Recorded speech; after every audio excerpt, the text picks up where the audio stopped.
کسی نے حضرت سید احمد کبیر رفاعی سے پوچھا کہ بابا اتنا بڑا درجہ،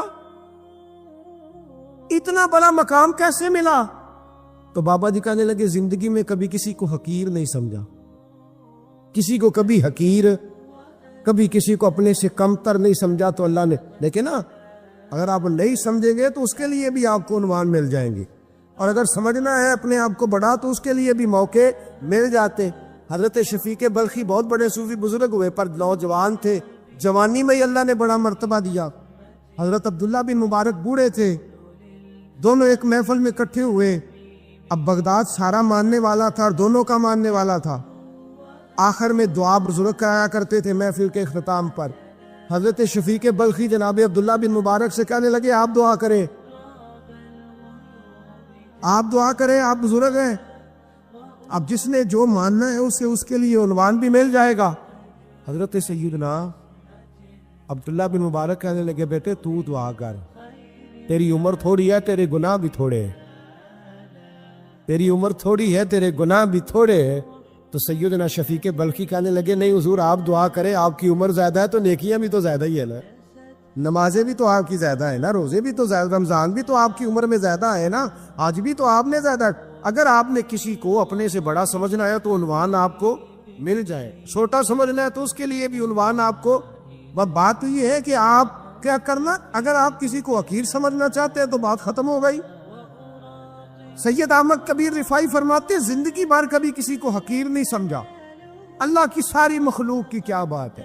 اللہ قرآن میں کہتا ہے ان اللہ لا یستحی ان یضرب مثلا ما بعوضۃ فما فوقها. اللہ شرم نہیں کرتا کہ ایک مچھر کی مثال بیان کرے یا اس سے بھی کم تر. اللہ مچھر کی بات کرتا ہے اتنا بڑا ہو کے، وہ کہتا ہے میں کروں گا، میری مخلوق جو ہے میری مخلوق. حضرت احمد کبیر رفاعی فرمانے لگے میں نے کبھی کسی کو حقیر، بولیے کبھی کسی کو حقیر. ہم لوگوں کے پاس عنوان بڑے حقیر سمجھنے کے لیے، ہم سمجھ لیتے ہیں. امیر آدمی کہتا ہے غریب محنت کیوں نہیں کرتا، محنت کرے امیر ہو جائے گا. عنوان ہوا کہ نہ تنقید کرنے کا. 4 بچے ہیں کریں کمائی امیر ہو جائیں گے. اب وہ حقیر سمجھ رہا ہے غریب کو، غریب بھی امیر کو حقیر سمجھتا ہے. وہ بھی کہتا ہے جو اس نے کمایا سارا ہی حرام ہے، جائز ایک پیسہ نہیں، اس نے بھی حقیر سمجھ لیا. یعنی وہ یہ کہہ رہا ہے کہ میں حلال کھاتا ہوں، یہ امیر حرام کھاتے ہیں، تو بات ختم ہو گئی. اس نے بھی حقیر سمجھ لیا، اس نے بھی حقیر سمجھ لیا. اب عنوان ہی تھا نا، اگر عنوان بدل لیتے تو بات بن جاتی. امیر اگر یہ کہتا کہ میں اس غریب کی مدد کروں گا اس لیے کہ پیسے محنت سے نہیں ملتے، خدا کے فضل سے ملتے ہیں، تو وہ یہ نہ کہتا کہ یہ محنت کرتا تو آگے چلا جاتا. اور غریب اگر سمجھتا اس بات کو تو یہ نہ کہتا امیر سارے حرام ہی کھاتے ہیں، وہ کہتا بھئی رب نے جو میرے لیے پسند کیا مجھے دیا، جو اس کے لیے پسند کیا اسے دیا، بات ختم ہو گئی، جھگڑا ختم. عنوان تو مل جائے گا آپ کو، مثبت بھی اور منفی بھی. تو اچھی بات نہیں کہ مثبت اختیار کریں. سید احمد کبیر رفاعی کہتے ہیں میں گزر رہا تھا، ایک دن میرے ساتھ ایسا ہوا کہ میں گزر رہا تھا کھیت کے اندر سے، ادھر بھی پانی تھا ادھر بھی پانی تھا. ہوتا ہے نا پانی پانی ہوتا ہے فصلوں میں کئی دفعہ. کب ہوتا ہے زیادہ پانی؟ نہیں جب کدو قریب ہے جی، اور جب کدو کرتے ہیں نا تو دونوں جانب پانی بھرا ہوتا ہے نا جی، وہ ٹریکٹر بھی پانی میں چلتا ہے. میں پینڈو ہوں نا، مجھے زیادہ پتہ ہے کیا حالات ہوتے ہیں. تو وہ ادھر بھی پانی ادھر بھی پانی، تو درمیان میں سے وہ مڈیر ہوتی ہے چھوٹی سی، بات ٹاکید ہے اپنی زبان ہے. تو کہتے ادھر بھی پانی تھا ادھر بھی پانی تھا. سید احمد کبیر رفاعی کہتے ہیں میں گزر رہا تھا، عصر کی نماز کا ٹائم ہو گیا، میں جلدی جلدی جا رہا، سامنے سے کتا آ گیا. انسان اشرف المخلوقات ہے، لیکن وہ اللہ کا شکر کرے گا کہ اس نے مجھے اشرف بنایا ہے. یہ نہیں کہہ سکتا کہ یہ مخلوق حقیر ہے، یہ بری ہے، یہ نہیں کہہ سکتا. شکر کرے کہ مجھے اللہ نے اشرف. سید احمد کبیر رفاعی کہتے ہیں کتا آ گیا سامنے سے. اب کتا آیا تو مجھے جلدی تھی، کتا بھی بھیگا ہوا تھا. اب میرا دل کرے کہ کتا نیچے اترے تو میں گزروں، کتا کھڑا ہے کہ یہ سائڈ پہ ہو تو میں گزروں. کہتے ہیں دیر ہو گئی تو مجھے ڈر لگتا تھا، میں نے کبھی کتے کو بھی نہیں جھڑکا تھا، کبھی کتے کو بھی، اپنی اتنی حیثیت ہی نہیں، جھڑکا ہی نہیں کبھی کسی. آپ فرماتے ہیں دیر ہو گئی تو میں نے کہا یا اللہ، حضرت سید احمد کبیر کہتے ہیں میں نے کہا یا اللہ اس کتے کو زبان ہی دے دے، میں اسے کچھ سمجھا ہی دوں، اسے زبان ہی دے دے، تو قادر مطلق ہے، اسے زبان دے دی. تو میں نے کتے سے کہا نیچے اتر جا، میں نے نماز پڑھنی ہے۔ تو کہنے لگا بابا جی آپ اتر جائیں، آپ اتر جائیں، آپ اتر جائیں، میں کیوں اتروں؟ تو سید احمد کبیر رفاعی کہتے ہیں میں نے اس سے کہا کہ بات یہ ہے کہ میرے اوپر نماز فرض ہے، تیرے اوپر فرض نہیں، تو میں نے نماز پڑھنی ہے۔ اگر میں کھیت میں اتر گیا تو کیچڑ ہے، میرے کپڑوں کو مٹی لگ جائے گی، پتہ نہیں پانی پاک ہے کہ ناپاک ہے، تو اتر جا، تیرے اوپر نماز نہیں فرض ہے، تو مجھے جانے دے۔ تو سید احمد کبیر رفاعی کہتے ہیں اس نے ایسی بات کی کہ میرے اوپر وجد طاری ہو گیا۔ کتے نے بات کی تو میں کانپنے لگا، راتی جاگے شیخ سداوے، راتی جاگ دے کتے تیتھوں کتے، مالک دا در مول نہ چھڈ دے، پاوے مارو 100 جتے تیتھوں اتے، وہ ایک برکی کا قدر پچھانل، پاوے مالک ہو من ستے تیتھوں اتے، رکھا سکھا کھا دنے جا رکھاں وچ ستے تے تیتھوں اتے، اٹھ بلیا چل یار منا لے نہیں تے بازی لے گئے نہیں کتے، اٹھ بلیا چل یار منا لے نہیں تے بازی لے گئے کتے تے تیتھوں اتے۔ سید احمد کبیر رفاعی کہتے ہیں وہ مجھے کہنے لگا آپ اتر جائے، تو میں نے کہا بھائی میرے اوپر نماز فرض ہے، تیرے اوپر فرض نہیں، تو اتر جا، میرے کپڑے آلودہ ہو جائیں گے تو کیا کروں گا؟ تو کہتے ہیں اس نے بات کی تو میں گھبرا گیا اور چھلانگ لگا کے میں کھیت میں اتر گیا۔ مجھے کہنے لگا بابا جی کپڑے اگر آپ کے کیچڑ سے آلودہ ہو گئے تو پانی سے صاف ہو جائیں گے، اور اگر مجھے حقیر جان کے آپ کا دل آلودہ ہو گیا تو 7 سمندروں سے بھی صاف نہیں ہوگا۔ کپڑے پانی سے دھل جائیں گے، اور دل اگر تکبر سے آلودہ ہوا تو 7 سمندروں سے بھی صحیح ہو سکتا؟ نہ حقیر نہیں جاننا، نہ مولوی کو، نہ صوفی کو، نہ درویش کو، نہ کھیت میں کام کرنے والے کو، نہ پٹھے پہ مزدوری کرنے والے کو، نہ گاڑی کا شیشہ صاف کرنے والے کو، نہ تیل ڈالنے والے کو، نہ کسی کو حقیر نہ جان، نہ کسی کے حال پہ طنز کر، نہ کسی کے غم کا مذاق اڑا، وہ جسے چاہے جیسا نواز دے۔ یہ مزاج لطف رسول ہے۔ نہ کوئی آیا لے کے چلا گیا، کوئی عمر بھر بھی نہ پا سکا، میرے مولا تجھ سے گلا نہیں، یہ تو اپنا اپنا نصیب ہے، بھائی حقیر نہیں جاننا۔ سید احمد کبیر رفاعی فرماتے ہیں وہ کتا تو گزر گیا، میں دوڑا گھر گیا، جا کے میں نے غسل کیا، کپڑے بدلے۔ فرماتے ہیں پہلے بھی میں اثر پڑتا تھا، پر آج جب نماز پڑھی تو بڑا ہی مزہ آیا۔ میں سر سجدے میں رکھوں میرا اٹھانے کو جی ہی نہ چاہے، میں رکوع میں جاؤں تو میرا سر اٹھانے کو دل ہی نہ چاہے، میرا دل کرے آج مغرب لیٹ ہو جائے، آج سورج دیر سے غروب ہو، میں آج سارا دن اثر ہی پڑھتا رہوں۔ بھائی جب تو عاجزی والی پڑھتا ہے، جب تو انکساری والی پڑھتا ہے، جب تو حضرت سیدنا معاویہ بن خدیج ایک حضرت معاویہ بن سفیان ہے، ایک معاویہ بن خدیج صحابی ہے، وہ کہتے ہیں میں جنگ فتح کر کے آیا تو سخت گرمی کا موسم تھا، مجھے پتا تھا کہ عمر فاروق دوپہر کو آرام کر رہے ہوں گے۔ آپ فرماتے ہیں میں مسجد نبی میں بیٹھ گیا، ایک بچی جناب عمر کے گھر سے نکلی تو مجھے کہنے لگی معاویہ آپ کا نام ہے؟ میں نے کہا ہاں۔ اندر جا کے جناب عمر کو بتایا تو عمر دوڑے آئے، اور جب آئے تو سر پہ ٹوپی کوئی نہیں، پیروں میں جوتا کوئی نہیں۔ کہنے لگے میں تیرا انتظار کر رہا تھا، آج مجھے امید تھی تو آئے گا، تو نے بتایا کیوں نہیں؟ تو میں نے کہا حضور مجھے پتا ہے رات ساری آپ چہرے پہ کپڑا ڈال کے مدینے کی گلیوں میں رہتے ہیں، تو دوپہر کو آپ آرام کرتے ہوں گے، اس لیے میں نے کوشش کی کہ آپ کو بیدار نہ کروں، آپ آرام کر رہے ہوں گے، اس لیے یہ میں نے کوشش کی کہ میں بیٹھتا ہوں مسجد میں آرام کرتا ہوں، جب آپ آئیں گے تو دیکھی جائے گی۔ حضرت عمر فاروق نے جلال کیا، فرمایا تو مجھے غافل سمجھتا ہے کہ میں سو جاؤں گا؟ اور آپ فرمانے لگے میں قوم کا خادم ہوں، جس کی اتنی زیادہ رعایا ہو کو سو جائے چپ کر کے، میں نے جواب نہیں دینا اللہ کی بارگاہ میں؟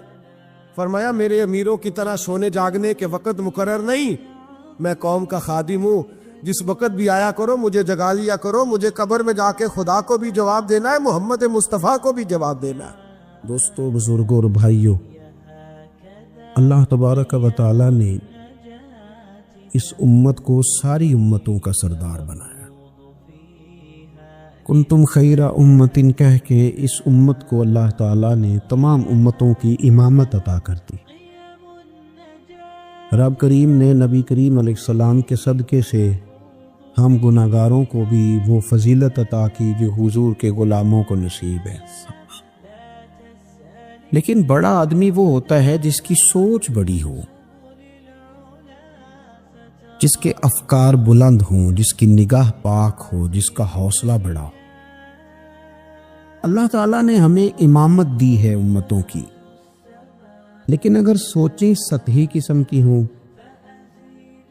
ذہن چھوٹے چھوٹے مفادات کے ہوں، ساری زندگی انسان اپنی دکان کی، اپنی ذات کی، اپنے گھر کی، اپنی برادری کی سوچ سے باہر ہی نہ نکلے، تو وہ آفاقیت جو اللہ اور اس کے پیارے محبوب صلی اللہ علیہ وسلم ہمیں دینا چاہتے ہیں وہ ہمیں کیسے حاصل ہوگی؟ جو قومیں اپنے چھوٹے چھوٹے ذاتی مفادات کے لیے ملی سودے کریں، اپنا گھر بنانے کے لیے ملکوں کو مقروض کر دیں، تو وہ کیسے دنیا کی امامت کا فریضہ سر انجام دیں گے؟ ساری زندگی اگر انسان اس رٹے سے باہر نہ آئے کہ میں کیسے اونچا ہو سکتا ہوں، میرے بچے کیسے آگے جا سکتے ہیں، مال کیسے کما سکتا ہوں، یہ میرا گھر بہت بڑی حویلی میں کیسے بدل سکتا ہے، فیکٹری 1 کی 4 کیسے ہو سکتی ہیں، اور کوئی ملی کام ہی نہ کرے، تو وہ آفاقیت جو اسلام چاہتا ہے وہ کیسے پیدا ہوگی؟ اقبال کہنے لگے کہ عجب نہیں کہ خدا تک تیری رسائی ہو، پر تیری نظر سے پوشیدہ ہے آدمی کا مقام۔ تو بندے کو ہی نہیں سمجھ سکا تو وہاں تک تو کیا جائے گا؟ جب تک سوچوں میں وسعت نہیں آتی۔ دیکھیں نا، ڈاکٹر اقبال ہمیں کہتے ہیں کہ بازو تیرا توحید کی قوت سے قوی ہے، تو وطنوں میں، سرحدوں میں اپنے آپ کو قید نہ کر، تو اللہ تبارک و تعالیٰ کا نائب ہے اور خدا کے فضل کا تیرے اوپر سایہ ہے، بازو تیرا توحید کی قوت سے قوی ہے، اسلام تیرا دیس ہے اور تو مصطفی ہے، تو اپنے مذہب کو اسلام جان، اپنے وطن کو، اور تھوڑی بڑی سوچ پیدا کر، تھوڑا بڑا۔ اور اقبال کہنے لگے وقت فرصت ہے کہاں، کام ابھی باقی ہے، ابھی آرام سے بیٹھ گئے ہو، ابھی آرام سے بیٹھ گئے ہو، ابھی تو دنیا میں رسول اللہ صلی اللہ علیہ وسلم کے نظام کے جھنڈے کو بلند کرنا تھا، حضور کی آفاقی تعلیمات سے پوری دنیا کو تم نے روشناس کرانا تھا۔ اقبال کہنے لگے وقت فرصت ہے کہاں، وہ کام ابھی باقی ہے، نور توحید کا اتمام ابھی باقی ہے، بھی تو آگے بڑھنا تھا۔ لیکن سطحی سی سوچیں، چھوٹی چھوٹی باتیں، مثلاً امیر دولت کے چکر میں اور غریب اس کمزوری کے احساس میں کہ میں تو غریب ہوں جی، میں تو، غریبی کو بیچا تو نہیں نہ جاتا، غریبی کوئی فار سیل تو نہیں ہوتی، غریبی وہ زخم تو نہیں جسے دکھا دکھا کے بندہ پیسے وصول کرے۔ آپ اپنی غریبی کو بھی کیا سیل کریں گے، اپنے آنسو بھی بیچیں گے کہ میں چونکہ کمزور ہوں تو لہذا فٹافٹ میری بولی لگا دی جائے، لا یسألون الناس الحافا۔ قرآن کہتا ہے انہیں بڑی بھی ضرورت ہو تو پھر بھی لپٹ لپٹ کے سوال نہیں کرتے، ان کی سوچیں بڑی ہوتی ہیں۔ وہ کہتے ہیں بندے کیا دے سکتے ہیں، سیٹھ کیا دے سکتے ہیں، نواب کیا دے سکتے ہیں، اللہ رسول سے مانگیں گے، ان کی بڑی سوچیں ہوتی ہیں۔ وہ شاعر تھا نا، بیچارہ شاعر ناراض نہ ہو جائیں، یہ بھی بیچارے قابل رحم ہوتے ہیں، ساری دنیا سو رہی ہوتی ہے تو یہ چھتوں پہ پھر رہے ہوتے، کہتے ہیں آمد ہو رہی ہے، تو یہ بھی ایک عجیب بعض اوقات کیفیت بن جاتی ہے۔ تو اس کی بھی حالت کچھ تھوڑی زیادہ ہی پتلی تھی، کپڑے بھی پھٹ گئے، کسی چوک میں مکھیاں بھنک رہی تھی، تو کسی نے سمجھ لیا کہ شاید غریبی بیچے گا۔ ایک بندہ سیٹھ گزرا تو 5 روپے پھینک گیا، تو وہ شاعر اسے کہنے لگا یہ اٹھا اپنے پیسے لے جا، کہنے لگا وہ آپ کو اس لیے دیں کہ آپ کو ضرورت تھی، بڑا خوددار آدمی تھا، کہنے لگا اگر ضرورت ہوگی تو میں رب سے مانگ لوں گا، اللہ سے مانگ لوں گا ضرورت پڑے گی تو۔ یہ آرزوئے کرم اور میں آپ سے کروں، یہ آرزوئے کرم اور میں آپ سے کروں، یہ بھیک اس کو دی ہے جس کا خدا نہ ہو، میں مانگ لوں گا اللہ رسول مجھے دیتے ہیں۔ خودداری، عزت نفس، بڑی سوچ، بلند افکار، یہ ذات کا جو چنگل ہے نا، اس سے اپنے آپ کو آزاد کیا جائے، میری بات بن جائے، مجھے کو چودھری مان جائے، مجھے کو بڑا مان جائے، کسی کو پتہ چل جائے تعلق ہے، کسی کو پتہ چل جائے فلانے کا نام آتا ہے، کسی کو میں، بھئی آپ کمزور ہو جائیں گے، آپ تو بھیک اور خیرات مانگنے لگے گے عزت کی، آپ کس چکر میں پڑ گئے؟ آپ اپنے ذہن کو بڑا کرے، نگاہ کو بلند کرے، معمولات اس طرح کے کریں. دیکھیں قرآن مجید کیا فرماتا ہے. اللہ کریم نے فرمایا کہ بندوں کی شان یہ ہے کہ وَيُطْعِمُونَ الطَّعَامَ عَلَىٰ حُبِّهِ، وہ لوگوں کو کھانا کھلاتے ہیں پر اللہ کی محبت میں کھلاتے ہیں. کھلاتے لوگوں کو ہیں، پیار پانا چاہتے ہیں رب کا. مسکینم و یتیمم و اسیرا، مسکین کو بھی، یتیم کو بھی اور قیدی کو بھی. کبھی اگلی آیت پر آپ غور کریں نا، فرمائے انما نطعمکم، بے شک وہ کھانا کھلاتے ہیں لوجہ اللہ، اللہ کی رضا کے لیے.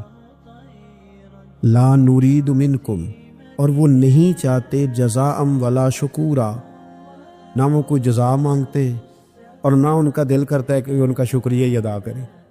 شکریہ کے لفظوں کا تکلف بھی نہیں چاہتے. ولا شکورا، شکریہ کے جملے بھی کوئی بولے انہیں پسند کیوں؟ اس لیے کہ انما نطعمکم لوجہ اللہ، کیونکہ کھلایا جو اللہ کے لیے ہے. پھر کسی کو کہنا میرا احسان مند بان شکر گزار ہو، یہ بات درست نہیں ہوتی. میرے عزیز تھوڑی سی نا بڑی سوچ، ضروری نہیں کہ آپ سماجی ہوں، سیاسی ہوں، آپ کا بڑا رکھ رکھاؤ ہو، یہ کوئی ضروری ہے.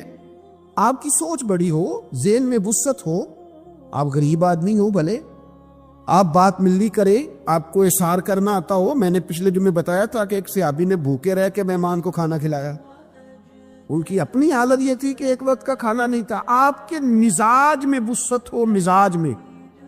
بخاری شریف میں حدیث ہے، نبی پاک صلی اللہ تعالی وسلم کے سامنے سے ایک شخص گزرا. کریم محبوب علیہ السلام نے لوگوں سے پوچھا کہ اس کے بارے میں تمہاری کیا رائے ہے؟ عرض کی یا رسول اللہ بہت وزادار آدمی ہے، بڑا باوقار ہے، کوئی بھی بات کرے تو لوگ توجہ سے سنتے ہیں، کہیں پیغام نکاح دے تو اسے رشتہ مل سکتا ہے، کسی کی سفارش کرے تو قبول کی جا سکتی ہے. حضور زیر لب ہلکا سا مسکرائے اور خاموش ہو گئے. بڑے بڑے سیاسی سماجی لوگ ہوتے ہیں نا شہروں میں، وہ بیچارے مطلب ان کا بس نہیں چلتا کسی کی منت کریں کہ کہہ 2 دفعہ مجھے چودھری صاحب، گزارش کریں، کسی کا ترلا کریں کہ مہربانی کر 2 دفعہ کہہ دے میں بڑا آدمی ہوں، بول دے صحیح. شیخ سعدی کہتے ہیں جس طرح لکڑی کو گھن کھا جاتی ہے، بڑے لوگوں کو خوشامد کھا جاتی ہے، کھوکھلا کر دیتی، صلاحیتیں ضائع ہو جاتی، تعریف کا اتنا شوق لگ جاتا ہے، اتنی لت لگ جاتی ہے تعریف. تو حضور خاموش ہو گئے. تھوڑی دیر کے بعد ایک غریب آدمی گزرا، یہ بخاری ہے. نبی کریم صلی اللہ علیہ وسلم نے فرمایا اس کے بارے میں تمہارا کیا خیال ہے؟ عرض کی یا رسول اللہ یہ تو غریب آدمی ہے، سادہ آدمی ہے، یہ کوئی بات کرے تو لوگ توجہ سے سنے نہ، پیغام نکاح دے تو کوئی اسے رشتہ بھی نہ دے، اور حضور یہ سفارش کرے تو قبول بھی نہ ہو.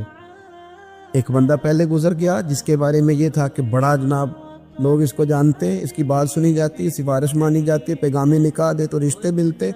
اس کے بارے میں بالکل دوسرا مترادف اور الٹ تبصرہ کیا گیا، یا رسول اللہ یہ غریب آدمی ہے، اس کی وہ وزاداری نہیں. اب نتیجہ حضور نے بیان کرنا تھا، رزلٹ نبی پاک نے دینا تھا. حضور فرمانے لگے وہ جو تم نے کہا نا کہ بڑا وزادار ہے اور سفارشیں مانی جائیں اور پیغام نکاح قبول کیے جائیں، فرمایا اس طرح کے بندوں سے زمین ساری بھر بھی جائے تو پھر بھی یہ جو غریب گزرا ہے نا، یہ ان سب بندوں سے زیادہ افضل ہے. آپ کا کیا خیال ہے کہ نام کی تختیاں زیادہ لگی ہوں تو بندے کا رعب زیادہ ہے، اس نے بڑے افتتاح کیے ہوں تو اس کا رعب زیادہ ہے؟ تو میرے عزیز آپ بڑی سوچ، وسعت والی، بڑا کلیجہ، بڑا حوصلہ.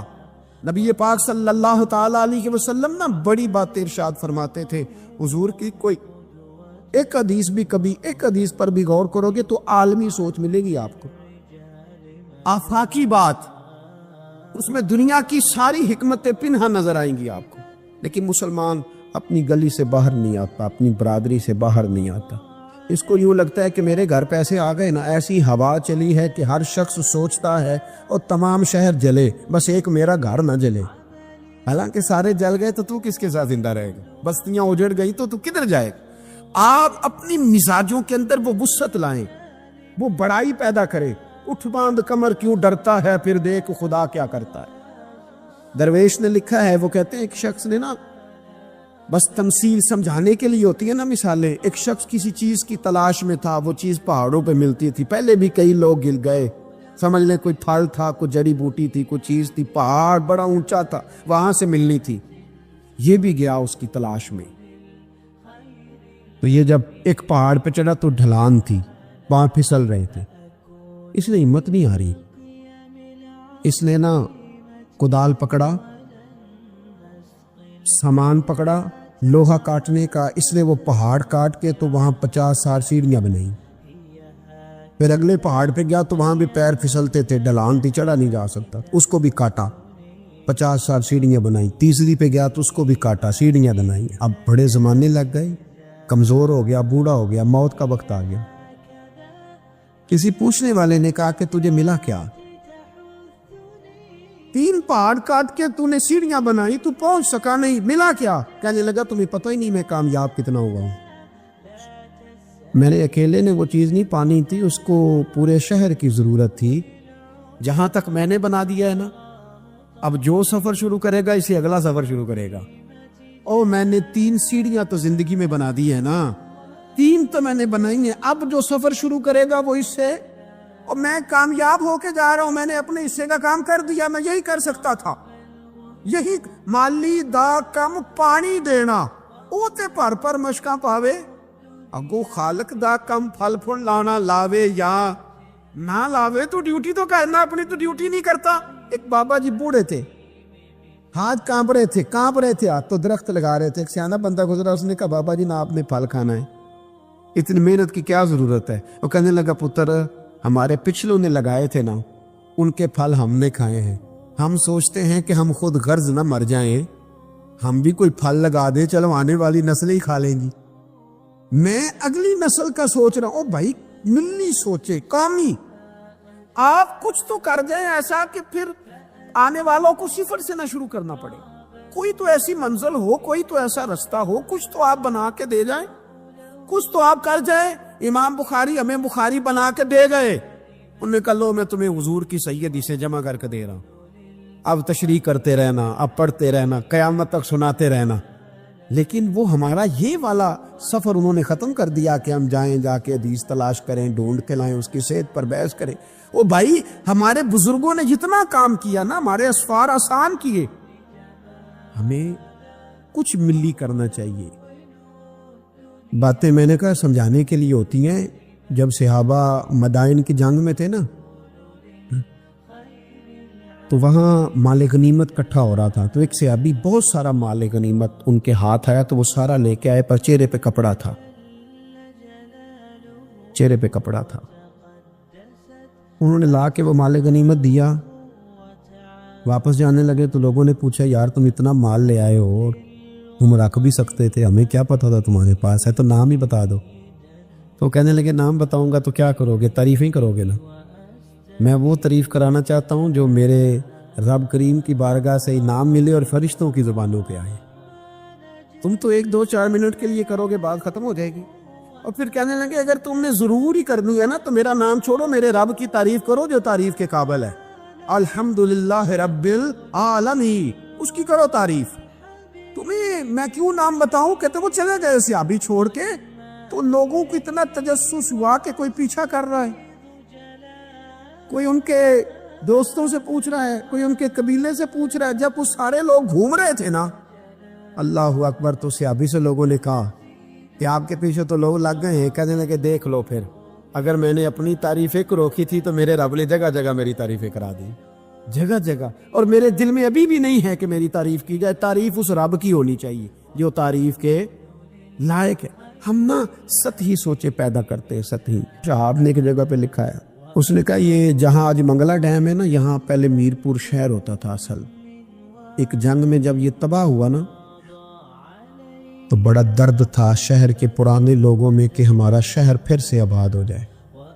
کہتے ہیں میری ڈیوٹی تھی, ایک افسر میرے ساتھ اور تھا, جیپ میں جا رہے تھے, ایک بوڑھا آدمی اس کی بیوی ساتھ, گدھے پہ 2 بوریاں رکھ کے گزر رہا ہے. ہمارا گاڑی قریب سے گزرنے لگی تو ہاتھ دے کے کہنے لگا پتر بیت المال کدھر ہے جہاں مال جمع کراتے ہیں؟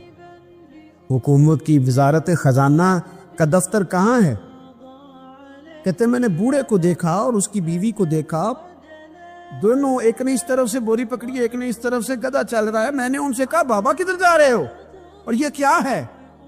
کہنے لگے پتر ہمارا شہر تباہ ہو گیا ہے, تو میں نے اور میری بیوی نے کئی مہینے لگا کے ملبہ صاف کر کے چاندی اور سونا جمع کیا ہے. یہ 2 بوریوں میں بھرا ہے. پتر صحیح نظر بھی نہیں آتا. یہ پہنچانا ہے ذرا بیت المال میں تاکہ ہمارا شہر پھر سے بن جائے. حکومت کے خزانے میں پیسے آئیں, یہ بستیاں پھر سے آباد ہو جائیں. ہمارے بزرگوں کی, ہمارے بڑوں کی یہاں قبریں ہیں. یہ شہر بستا رہے, ہنستا رہے, لوگ یہاں آتے رہیں. کوئی ہماری قبروں پہ. کہتے ہیں میں نے بابے کے ہاتھ دیکھے تو چھالے سے بھرے ہوئے, اس کے کپڑے دیکھے تو پھٹے ہوئے, بوری سونے کی بھری ہوئی. کہتے میں رو پڑا. میں نے کہا تیرے قربان جاؤں, تو نے اتنی محنت کی ہے گھر بنانے کے لیے نہیں, شہر بسانے کے لیے. او بھائی, کوئی شہر بسانے کو بھی تو محنت کرے نا, کوئی ملک بنانے کو بھی تو محنت کرے نا, کوئی دین کے آفاقی پیغام اور آفاقی قدروں کی بحالی کے لیے بھی کوشش کرے نا. سطحی سوچے تمام شہر جلے بس ایک میرا گھر نہ جلے. کوئی ایسا کام, کوئی ایسا معاملہ, کوئی ایسی چیز جو آفاقی ہو, جو بڑی ہو. آپ کی سوچے اگر تھوڑی سی بھی وسعت پیدا کر دے تو اللہ تعالیٰ اس میں آپ کے لیے برکت پیدا کر دیتا ہے. آپ تھوڑا سا ذوق پیدا کریں, تھوڑا سا. میرے اسا فرمایا کرتے تھے مدرسوں کے بچوں سے پیار کرتے رہنا, خدا اپنے بچوں پہ ویسے ہی رحمت کرتا رہے گا. کسی غریب کی اشکشوئی کرتے رہنا, گھر کا چراغ خود بخود ہی جلتا رہے گا. سوچیں چھوٹی ہے, سطحی ہے, ہمارا مفاد چھوٹا ہے, ہم اس کے اندر وسعت لانے کو تیار نہیں ہوتے, چھوٹا لالچ برپا کرتے ہیں, حضور بڑی سوچ دیتے.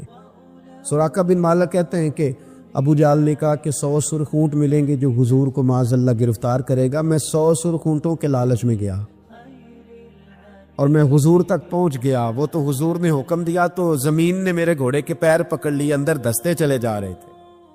کہتے ہیں میں نے کہا کہ حضور میں 100 سرخ اونٹ کے لالچ میں آیا ہوں. اس زمانے میں سب سے بڑی سلطنت کیسر روم کی تھی, اور اس کی جو شے سب سے زیادہ مشہور تھی وہ سونے کے کنگن تھے. ظاہری طور پر بڑا بادشاہ اور بڑی چیز ہاتھوں میں. آپ خاص غور کریں میں کیا کہنے لگا ہوں. او سنگیو, وہ کہتے ہیں میں آیا تو 100 سرخ اونٹ کے لیے. تو حضور مجھے فرمانے لگے تو 100 سرخ اونٹ کے پیچھے میں ہے اور میں تیرے ہاتھوں میں کسرا کے کنگن دیکھ رہا ہوں. او بھائی اس سے باہر نکل, اب تو 100 سرخ اونٹوں سے, یہ بھی کوئی بات ہے؟ اتنا چھوٹا مفاد رکھنے کا کیا مطلب ہو؟ آپ اپنی زندگی میں بڑی اور آفاقی سوچ پیدا کرے. امام غزالی کہتے ہیں تو بانٹنے کا ذہن تو بنا, خدا تجھے بانٹنے کی توفیق بھی عطا کر دے گا. ذوق تو پیدا کر, لیکن نہیں. چھوٹی چھوٹی باتیں, تھکی تھکی باتیں, کچی کچی باتیں, کمزور کمزور سہمے سہمے سے لوگ. او حالات کے سہمے ہوئے لوگوں کو بتا دو حالات بدل جاتے ہیں, کوئی ایک جیسے نہیں رہتے. ہر وقت کمزور بات کرنی اور ہر وقت جناب انداز. حضرت سیدنا امام زین العابدین بڑا بانٹا ہوں, سوچ بہت بڑی تھی, یعنی آفاقی مزاج کے لوگ, اونچے قد کا مزاج, اونچے رویے. ایک بندہ آپ کے پاس آیا تو اس نے آ کے کہا حضور میں بھوکا ہوں, مجھے کھانا چاہیے. تو امام صاحب نا اونچی اونچی آواز میں رونے لگ گئے, رو پڑے, درد کے ساتھ روئے. پھر گھر گئے, کھانا تھیلے میں باندھ کے سامان لائے اور لا کے نا دیوار کے ساتھ رکھ دیا. اس کو بلایا, کہنے لگے فلانی دیوار کے ساتھ میں نے کھانا رکھا, اٹھا کے لے جا. آپ کے صاحب زیادہ کہنے لگے ابا جی ایک تو رونا آپ کا میری سمجھ میں نہیں آیا, لوگ سوال کر ہی لیتے. اور پھر یہ کہ آپ نے دیوار کے ساتھ رکھا تو اسے دے دینے میں کیا حرج تھا. تو امام صاحب فرمانے لگے پتر رویا اس لیے ہوں کہ یار وہ بھوکا تھا اور مجھے پتہ ہی نہیں تھا. پتہ نہیں کتنی بھوک سہ کہ اسے کہنا پڑا ہے. درد آیا ہے کہ خدا سوال کرے گا کہ تیرے پڑوس میں بندہ بھوکا تھا, اس گلی میں بھوکا تھا, تجھے پتہ ہی کوئی نہیں تھا. رو پڑا ہوں کہ مجھے خبر ہونی چاہیے تھی. اور وہاں اس لیے رکھا ہے کہ ہمیشہ لینے والا ہاتھ دینے والے ہاتھ سے چھوٹا ہوتا ہے. لینے والا ہاتھ نیچے ہوتا ہے, دینے والا اوپر ہوتا ہے. آپ فرماتے ہیں میری طبیعت نہیں مانتی کہ کسی مومن کا ہاتھ میرے ہاتھ کے نیچے آئے. یہ سارے ہاتھ شانوں والے ہیں, لہذا میں ہاتھ سے پکڑاتا ہی نہیں. میں کسی کی نظر کیوں جھکاؤں, کیوں کسی کو اس طرح کا کروں کہ اس کی نظریں جھک جائے میرے سامنے کہ مجھے اس نے دیا ہے اور وہ شکر گزار بنے. میں یہ کام, اس کسی نے کہا تھا نا کہ یوں تو ہر ایک کو شیطان سے ڈر لگتا ہے اور مجھ کو اس دور کے کچھ انسانوں سے ڈر لگتا ہے. اور جس کی ہر بات میں پوشیدہ ہو نشتر کی چبھن، ایسے ہر صاحب احسان سے ڈر لگتا ہے۔ اس نے احسان کر کے پھر نشتر سے بولے، اس سے ڈر آتا۔ فرمایا میں نہیں چاہتا اتنی بڑی سوچیں جب لوگوں کی ہوتی ہیں تو پھر میرے بھائی انداز اور ہوتے ہیں۔ کچھ لوگ ایسے ہوتے ہیں کہ وہ پہلے قوم کا درد رکھتے ہیں، لیکن پھر جب انہیں دولت مل جاتی ہے، کوئی عہدہ مل جاتا ہے، پھر اس طرح کے نہیں رہتے۔ بعض لوگ پہلے نیک ہوتے ہیں، بڑے پرہیزگار ہوتے ہیں، غریبوں کا درد رکھتے ہیں، ان کی سوچیں سلجھ، پھر ان کو عہدہ مل جاتا ہے، پھر آہستہ آہستہ وہ کہنے لگ جاتے ہیں سارا ٹھیک ہے جی، کدھر ہے مہنگائی؟ کچھ بھی نہیں۔ جب بندہ جب تک کرائے کی گاڑی میں سفر کرتا ہے تب تک تو وہ کہہ رہا ہوتا ہے کہ کتنا کرایہ بڑھا دیا آپ نے، 5 روپے اضافہ کر دیا، اور جب وہ اپنی گاڑی میں بیٹھے پھر وہ جو بس کے پیچھے ہوتے ہیں وہ بیوقوف نظر آتے ہیں۔ کیا ہوں اب تو اس کے پاس پجارو ہے، اس کو کیسے وہ لوگ اب بھلے نظر آئیں گے؟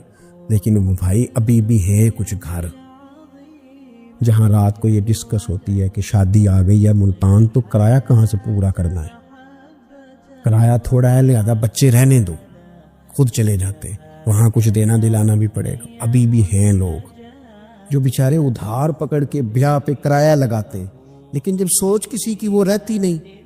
عبد الملک بن مروان بڑا نیک کہلاتا تھا، فقہا میں شمار ہوتا تھا، اتنی مسجد میں بیٹھ کے عبادت کرتا تھا کہ اس کو حمامت المسجد، مسجد کا کبوتر کہنے لگ گئے لوگ۔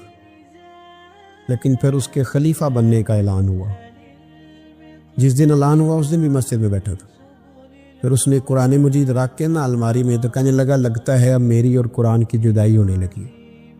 پھر وہ یہی شخص تھا جس نے حجاج بن یوسف جیسا ظالم آدمی گورنر بنایا، یہ وہی تھا جس کے دور حکومت میں حضرت عبداللہ بن زبیر جیسے لوگ شہید کیے گئے۔ بس وہ کیفیت ہی نہیں رہی، منصب مل گیا، عہدہ مل گیا تو ختم ہو گئی بات۔ لیکن کچھ لوگ حضرت عمر بن عبدالعزیز کی طرح کے بھی آئے، اتنا قیمتی لباس پہنتے تھے کہ دنیا عش کا اٹھتی تھی، لیکن وہی عمر بن عبدالعزیز تھے کہ جب خلیفہ بنے تو پھر انہوں نے کہا اس طرح کا پہنوں گا جس طرح کا میری رعایا کا غریب آدمی پہنتا ہے۔ بیوی سے کہنے لگے مجھے رکھنا ہے کہ مال دولت رکھنا ہے؟ اس میں کہا آپ کو رکھنا ہے۔ وہ ایک خلیفہ کی بیوی، ایک بادشاہ کی بہن، ایک بادشاہ کی بیٹی تھی، پر سارے زیور خیرات کر دیے، غریبی کی زندگی گزاری۔ کچھ لوگ نہیں بدلتے، کچھ عہدہ آ گیا، مال آ گیا، روح بھی بدل گیا، کہانیاں اور ہو گئیں۔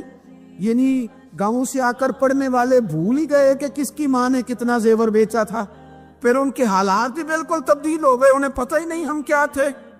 سنو نا، حضرت صدیق اکبر رضی اللہ تعالیٰ عنہ کچھ بچیوں کا دودھ عصر کے وقت جا کے دھو کے آیا کرتے تھے، ان کو دیتے تھے۔ جس دن خلیفہ بن گئے تو ایک بچی نے آ کے پوچھا حضور اب وہ بکریوں کا دودھ کون دھویا کرے گا؟ تو آپ فرمانے لگے کیا خلافت مجھے خدمت خلق سے روک دے گی؟ وہ کام میں اپنی آخرت کے لیے کرتا تھا، کرتا ہی رہوں گا، میں نہیں بدلوں گا، میں بھی ہوں حضور کا غلام۔ بلکہ کنز المال میں ایک روایت تو ایسی ہے کہ کلیجہ منہ کو آتا ہے، ایک اونٹ گم ہو گیا مال غنیمت کا، سیدنا فاروق اعظم اونٹ ڈھونڈتے ہیں، کبھی ادھر بھاگتے ہیں، کبھی میری ذمہ داری ہے، مجھ سے قیامت میں سوال ہوگا، اور یہ مسلمانوں کا مال ہے، میں اس کا امین، ادھر بھاگتے ادھر بھاگتے ادھر بھاگتے۔ ایک شخص نے کہا حضور آپ بیٹھ جائیں، کسی غلام کی ڈیوٹی لگائیں، 24 لاکھ مربع میل پر حکومت، علم بھی، فضل بھی، تقوی بھی، اور سب سے بڑھ کر عمر وہ ہے جن سے اللہ بھی راضی، رسول اللہ بھی راضی صلی اللہ تعالی علیہ وسلم۔ حضرت عمر سے کہا بیٹھ جائیں، غلام کی ڈیوٹی لگائیں۔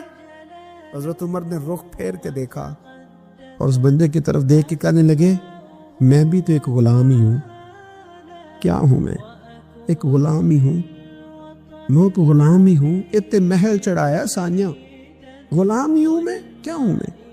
جب آپ نے یہ لفظ کہے تو وہ بندہ کہتا ہے نارمل بات تھی، میرے بھی آنسو نکلا، یار یہ بھی کوئی انداز ہوتا ہے۔ لیکن بھول گئے لوگ، اپنوں کو بھول گئے، اپنوں کو بھول گئے، اپنے قریبیوں کو بھول گئے۔ دولت آئی تو پھر وہ محلہ پسند نہ آیا، پھر گھر سوسائٹی میں بن گیا، پھر یار بدل گئے، پھر رشتہ داریاں بدل گئی، پھر حالات اور ہو گئے۔ اپنی سوچیں بڑی کریں، ذہن بڑا کریں، اپنے اندر تغیر نہ لائیں، آپ آفاقی بن جائیں، ذہن بڑا ہو تو خدا عطا بھی بڑا ہی کرتا ہے۔ اللہ سمجھنے کی توفیق عطا فرمائے۔ آخر دعوانا